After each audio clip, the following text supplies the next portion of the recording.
আসসালামু আলাইকুম, সবাই কেমন আছেন? আমি আলহামদুলিল্লাহ অনেক ভালো আছি। তা আজকে আসলে আমাদের বিজয়ের দিন, আসে আমাদের উৎসব করার দিন।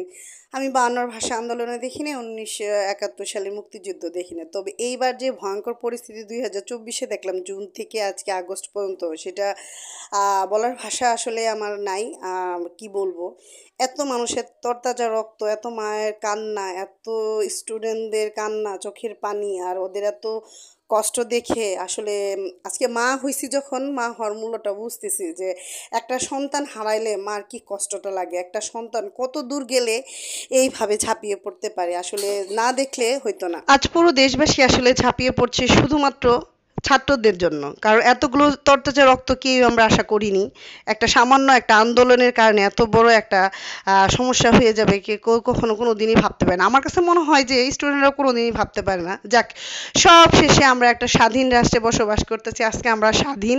আজকে আমরা একটা নতুন যুদ্ধ দেখলাম, যে যুদ্ধে আমরা বিজয় অর্জন করছি। ছাত্রদেরকে অসংখ্য ধন্যবাদ। আসলে ওদের জন্য আমাদের কাছে মনে হয় যে অনেক বড় একটা গর্বের জায়গা, যে ছাত্ররা এত কিছু দেশটার জন্য করছে।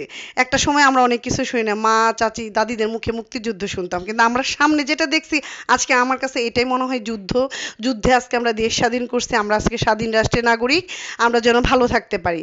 যেই আসুক কিনা, আওয়ামী লীগ আসুক, বিএনপি আসুক, যে সরকার আসুক কিনা, সরকারদের উচিত অন্ততপক্ষে স্টুডেন্টদের কথা শোনা, স্টুডেন্টরা যে দাবিটা চায়, তাদের ন্যায্য দাবিটা তাদেরকে দেয়া। আর এত প্রাণ কখনো কোনো আন্দোলনে যেন না যায়, কারো মার বুক যেন খালি না করে। সবসময় এটাই আশা করি।